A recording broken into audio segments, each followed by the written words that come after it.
आप सबको मेरा नमस्कार। आज मैं बताने जा रहा हूँ वृश्चिक राशि के बारे में। वृश्चिक राशि वाले, जिसको स्कॉर्पियो कहते हैं अंग्रेजी में, कैसे सुखी रहें, कैसे उनके जीवन में ऐसी परिस्थिति नहीं आए कि कभी दूसरे के सामने हाथ पसारना पड़े, कैसे उनके पास धन आए। आज इस प्रसंग को लेकर मैं आपको छोटे उपाय बताऊंगा। लेकिन उसके पहले मैं आपको बता देना चाहता हूं कि वृश्चिक राशि वाले अमूमन दृढ़ निश्चयी होते हैं, जिद्दी होते हैं, अपनी बात पे कायम रहना चाहते हैं, और जब भी उनकी बात को कोई काटता है तो इससे वो परेशान हो जाते हैं। उनके साथ सबसे बड़ी समस्या यह होती है कि उनके प्रभुत्व पर कोई चुनौती करता है तो इसे सहन नहीं कर पाते, और समाज में उनकी उपेक्षा होती है, उनका अनादर होता है, तो अंदर अंदर घुटते रहते हैं। आपने गांव में देखा होगा कि बहुत सी औरतें हैं या मर्द हैं जिनके ऊपर कभी देवी जी आती हैं तो कभी कोई आत्मा आती है और वो विचित्र हरकतें करने लगते हैं। यह कुछ नहीं है, मानसिक रोग है और दूसरों को प्रभावित करने की एक ज़बरदस्त कला, जिसके जरिए वो अशिक्षित लोगों को प्रभावित करने में कामयाब हो जाते हैं। आप पाएंगे कि ऐसे लोगों में अधिकांशतः वृश्चिक राशि के ही होते हैं। यदि आप गहराई से छानबीन करें तो मेरी बात सत्य साबित होगी।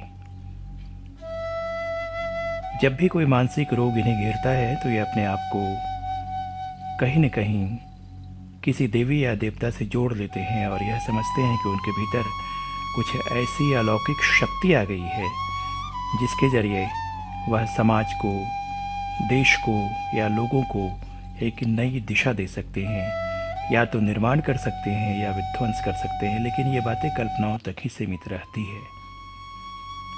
व्यवहारिक रूप से ऐसा कुछ नहीं होता है। यह मानसिक रोग है और इस रोग को दूर करने के लिए ज्योतिष और मनोविज्ञान दोनों की सहायता लेनी पड़ती है। कोई इस तरह से पीड़ित हो तो हम तैयार हैं इसके लिए। अब मैं आपको बताने जा रहा हूं कि धन कैसे आपके पास रहेगा। तो धन आपको दो ग्रह दे रहे हैं, एक बृहस्पति और एक बुध। तो वृश्चिक राशि वालों को भी मांस, मदिरा का सेवन नहीं करना चाहिए। जिन्हें आदत लग गई है उन्हें भी कम से कम सेवन करना चाहिए, और साथ ही साथ अपनी तरफ से यह प्रयास करना चाहिए कि कोई किसी जानवर का वध करता है तो उसे रोके। इसके अलावा वृश्चिक राशि वालों को कभी भी पेड़ पौधे अपने हाथ से नहीं काटना चाहिए। अपने हाथ से ही क्यों, किसी दूसरे को भी पेड़ पौधे काटते हुए देखे तो उन्हें मना कर देना चाहिए, क्योंकि आपका जो धन है वो पेड़ और पौधों से जुड़ा हुआ है। यदि आप बेदर्दी से फूल तोड़ते हैं, पत्ता तोड़ते हैं, पेड़ पौधों को काटते हैं, तो कोई गारंटी नहीं है कि आपके पास धन आएगा। इसके अलावा जो बुजुर्ग व्यक्ति हैं उनकी इज्जत हमेशा कीजिए, उनसे बहुत मधुर वचन बोलिए, कभी भी उनसे कड़वाहट के साथ पेश मत आइए, क्योंकि उनकी तरफ से कोई भी निकली हुई आह या उनकी तरफ से कोई भी नकारात्मक सोच जो आपके लिए निकलेगी वो आपको प्रभावित कर देगी और बुढ़ापे में आप अत्यंत बीमार पड़ जाएंगे। इसलिए हमेशा ध्यान रखिए कि बुज़ुर्गों का सम्मान हमेशा कीजिए।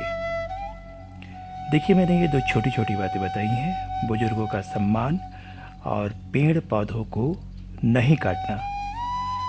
आप इनका पालन कीजिए और निश्चित रूप से आपके पास धन आएगा, और अपनी जिद पर अड़ने की आदत जो आपकी है उसे भी छोड़ दीजिए। सबसे मिलकर मशवरा करके कोई काम कीजिए, इससे आपको बहुत लाभ होगा। अकेले कोई निर्णय मत लीजिए। इन्हीं शब्दों के साथ मैं आपसे विदा लेता हूँ। अगली बार अगले वीडियो में फिर मैं मिलूँगा किसी अन्य राशि के साथ। धन्यवाद।